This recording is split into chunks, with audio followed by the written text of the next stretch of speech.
with the exception of mobile home parks, which I think are in that multifamily bucket, everything else is going to see a lot more distress than multifamily, and I'll explain why. So there are three extremely powerful government organizations whose only job it is to keep the single family and multifamily market liquid. No matter what they need to do, they do whatever they need to do to keep those two markets liquid. And that is Fannie Mae, Freddie Mac, and HUD. Besides mobile home parks, multifamily, where else would you like your money to be, Neal, right now? Not a lot of different assets. I can tell you that we are going to see vastly greater distress in other forms of commercial real estate. So multifamily is often not considered part of commercial real estate. Technically it is. So people think of multifamily and then everything else in commercial real estate. So with the exception of mobile home parks, which I think are in that multifamily bucket, everything else is going to see a lot more distress than multifamily, and I'll explain why. So there are three extremely powerful government organizations whose only job it is to keep the single family and multifamily market liquid. No matter what they need to do, they do whatever they need to do to keep those two markets liquid.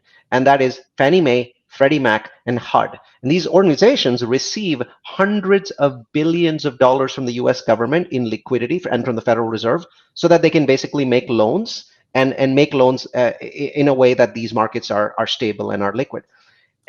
But those three organizations are really mostly focused on housing, right? That's their mandate. That's the mandate that Congress has given them. So they're interested in making sure that the housing market is stable. They don't give a damn about the office market, right? They don't give a damn about the hotel market. They don't give a damn about retail market. As far as they're concerned, those markets could, bad stuff could happen and they don't care. The markets will adjust. Investors will lose money. So now you have a scenario where the office market in the United States is the most illiquid it has ever been. More illiquid than 2001 and 2008 combined. 2001, 2008 combined. Why? Because in 2008, there wasn't really a serious demand destruction that was happening in the office realm. Office demand was down maybe 5, 6, 7%. Occupancy was down 2, 3, 4%. Today, occupancy in the United States is plunging because what has happened is companies that pre-COVID were letting their employees work 1 day a week are letting them work 2 days a week. Companies that work 2 days a week are now up to 3 days a week. So there's an adjustment that has happened in the post-COVID world. Employees have gone back to work. But if you look at the total number of seats that companies need in the office, simply because they've added a day and a half to whatever they were doing pre-COVID, that means we need a lot less offices in the United States for the next 10 or 20 years. And so occupancy in markets like San Francisco is below 80%, break-even point being at 90%.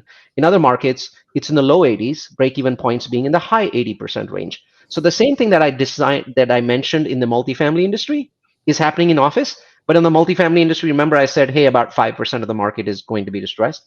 On the office side, that number is in the 30, 40, 50% of all offices in the United States that are going to be distressed. So there's going to be much longer distress that is happening on the office side, the retail side, perhaps even hotels. Hotels actually are doing fairly well because in the last 2 years, because of revenge travel, their average daily rates have gone up a fair bit, and so they're in at least their income's gone up, so that gives them some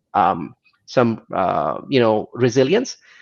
But other asset classes are going to see problems, especially larger ones. So we are seeing on the office side and on the retail side, we're seeing large assets. We're talking about assets in the 200 million and higher range being sold for extraordinarily crazy, batshit crazy discounts.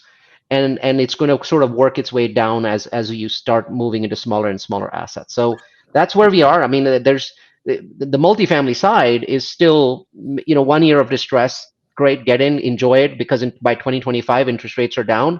And those three quasi-government organizations are doing their job.